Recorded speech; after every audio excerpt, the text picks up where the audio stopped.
Hello, everyone, and welcome to Unsportsmanlike Conduct. I'm your guy, Christian Stoynev, and sorry I haven't been around early this week. Crazy week. We are getting back to work, so things are moving around. So I'm trying to do this on my free time, but this week there hasn't been much of that free time. So that's good news, though. Back to hopefully normal life sooner rather than later. But I will still try to keep up and get these episodes out and talk some sports with you guys. Before we get into sports, obviously right now the sports world is very much affected by things going on that aren't sports related. A lot of stuff, whether it's baseball moving their all-star game or whether it's the sports teams in Minnesota having to move their game times up early because of a curfew. I just feel like for a lot of these things, I don't know enough. For example, the baseball one to me is the perfect example where I have not read that voting bill. So I'm very uninformed when it comes to knowing if it's actually suppressing voting rights for people or not. You have both sides of the aisle, one that's saying that it is, and the other one that's saying that all is required is a photo ID to vote. So I don't think that's much to ask for a photo ID, but I also don't know that that's the truth, because there might be more to it that I don't know. So that's why, for me, if you haven't read the bill, I haven't read the bill, I don't really have an honest opinion, because that is actually the facts. And we live, unfortunately, in a day and age where a lot of things are just to fit the narrative, from whatever angle you want to look at it. So for me, I choose to stick to the sports, to the stuff that I do feel like I know, the stuff that I do actually watch with my own eyes. And when it comes to sports, there's a lot of stuff going on too on the actual turf, on the actual baseball fields, and on the actual basketball courts. And so that's what I'm going to talk about.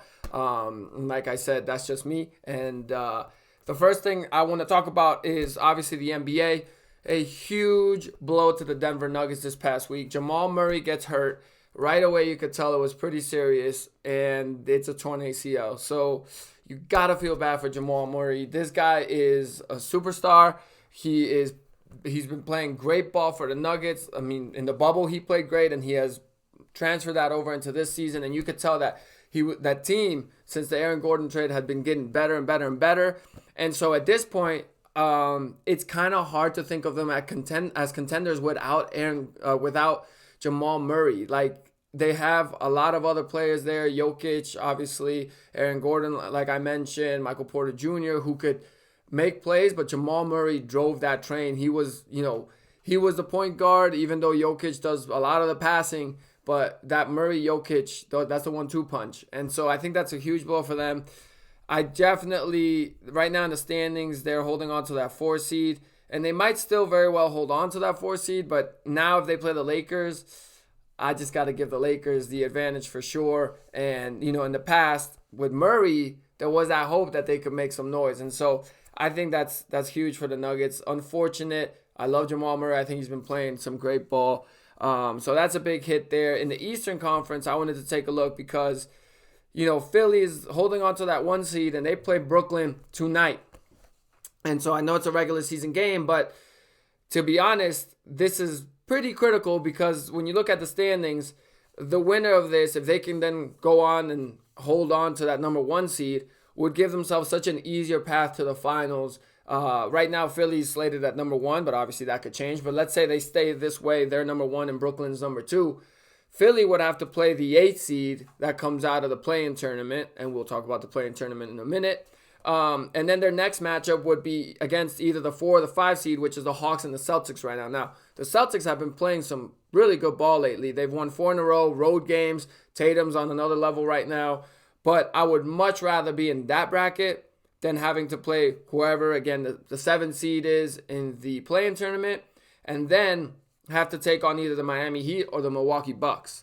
So obviously if the Bucks and the Heat match up, it's the same as last year, but it's not really because now the Bucks have Drew Holiday and they have a couple other players. I still, though, just like Miami because I just love Jimmy Butler and I think they have this confidence to themselves and they just play basketball and, it's that Heat culture way that I think is based on like the foundations of like the little stuff like defense, loose balls, and all those little things that add up and make a big difference. And they knew how to defend Giannis last year. And again, the Bucks, as much as they brought in some new pieces to their team, they still are very much reliant on Giannis. And so, again, if it's the Heat, then I would much rather play the Celtics or the Hawks than the Heat. And I would much rather play the Celtics or the Hawks than the Bucks. So, yeah, I think this game tonight is pretty crucial for both of those teams. We got the Tankathon going at the bottom of the Eastern Conference with the Pistons, Magic, Cavs, Raptors, and Wizards. Obviously, those teams, I think, are not, neither of them, I don't think, are going to make a move to get into the play-in tournament. And in the Western Conference, the T-Wolves are definitely out of it. The Rockets, the Thunder, the Kings. The only team, the Pelicans, are one game back of the Warriors for that 10th seed, which would get them into the play-in tournament. But I think the Warriors, with Steph being on this crazy surge he's been on lately, I think the Warriors hang on to that. So I feel like the top 10 seeds in both conferences are pretty much set. We just don't know the order. And now the play-in tournament. So this was brought up by Mark Cuban and Luka Doncic, who were both pretty much shitting on the play-in tournament, regretting it, and admitting that this wasn't maybe the greatest idea. Two things. I don't disagree with them in the sense of, it's you play the whole season to get there, but it's just tough to take them seriously when they're saying this as the 7th seed. Like, I definitely feel like they're saying this because they would have to play the play-in tournament if the season ended today. So to me, it's kind of a sore loser mentality. If they were the 2 seed and they said this, I'd respect it. If they were the 4 seed and said this, I'd respect it. But it's hard to respect it because obviously it comes off as them kind of complaining about where they're at in the standings and the fact that they're going to need to play in the play-in tournament just to get into the playoffs. But I'm not totally opposed to them. I think the play-in tournament was an idea that worked in the bubble. And, teams got excited. And anytime something new comes up, everybody jumps on the bandwagon. Oh, this is so cool. But I'm a traditionalist, not really in life. But when it comes to these things, in basketball and in sports, I like the 1 through 8. I don't want it changed. I think the play-in tournament might be exciting. But at the same time, it's accepting more mediocrity because you're giving now the 9th and 10th teams a chance to, let's say, you're giving them more chances to get to the playoffs. Whereas I think the 8 was perfect. It was more than half of the teams in the conference were getting into the playoffs. I think that's a good ratio. 8 out of the 15 teams in each conference were getting in. And I think that's pretty fair. That's right down the middle. You eliminate half of the teams and the other half get to advance and play in the playoffs, and then you keep eliminating from there. With the NFL, however, like when they expanded their playoffs, I agreed with that because the NFL was very much not half of the teams got in. It was a lot harder to get into the playoffs. When 2 teams used to get the bye week, you only had those 2 teams get the bye, and then you had 2 other games in that conference pretty much. And so it was just 2 wildcard spots. So only 6 teams there got in out of 16. So in each conference, that is. So, it is what it is. This is how this NBA season is going to be playing out. Obviously, it's for ratings and for the money. So at the same time, they should play. They should do this. It's their jobs, and they're going to, it's what is putting food on the table for them. And these are the decisions that Adam Silver had to make. So I don't knock Adam Silver. I think, he's trying to be progressive and trying to keep fans engaged and do something new. So it's not the worst or most horrible idea. I'm not one of those people that super hates it, but I definitely just think that obviously it just allows for more mediocrity rather than more greatness. And especially when I already think that with more than half the field in the conference being able to get into the playoffs, it already wasn't even really greatness. It just was be above average and you're in. So we'll see how that plays out. So that's about all the NBA stuff right now. Like I said, the season's winding down. Teams are starting to make their moves and play better. The Hawks have been playing good ball lately. And the Bulls, who I felt like could take that next step after the Vucevic trade, really have not stepped it up much, and they've dropped all the way to the 10th seed. So, they're gonna have to play a little bit better here over these next couple of weeks to try to solidify themselves a playoff spot. When we talk NFL, couple quick hits here. The Cleveland Browns are signing Jadeveon Clowney, and I think that's a pretty good signing and under the radar. I didn't even know he was a free agent, and with them picking him up, they already had a pretty good defense there in Cleveland, and I think this is going to be another good signing for them. It'll help that defense out. It'll help their secondary out to get more pressure on the quarterback. So, I like that signing for them. Another free agent edge rusher out there is Aldon Smith. He's visiting with the Seahawks, so maybe he signs there.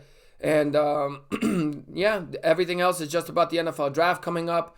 Like I ranted on before, I don't know what the 49ers really, what their plan is. But one thing I did want to talk about when it comes to the draft is certain players that when you were watching the college football season, it kind of seemed like these were top picks for sure that were without a doubt going to be, up there high in the draft. But somehow they're not, and they're not there anymore. And I'm wondering why. So Devontae Smith, for example, is one guy that when you watch, he won the Heisman. When you're watching this, college football season, you're thinking, man, this guy's up there. He's going to be like the top receiver drafted. And he's dropped. I mean, some mock drafts, I'm looking at a mock draft right now, and I'm down to the 11th pick, and I still can't find him. They're saying he's going to go 12 to Philadelphia. And I get it. He's lean. He only weighs 175 pounds, so that's pretty light. That's lighter than me. But he had such a great season that it's hard to, see other wide receivers drafted ahead of him. In this mock draft I'm looking at, which is by CBS, they have Jalen Waddle going before him at 10th, and he's only 182 pounds, and he's shorter by 3 inches. He's 5'10". They have Jamar Chase also going ahead of him to the Carolina Panthers with the 8th pick. So interesting just how he's dropped. And then also, obviously, Trey Lance. So watching the football season, Ohio State, big school, he's in big games. And so...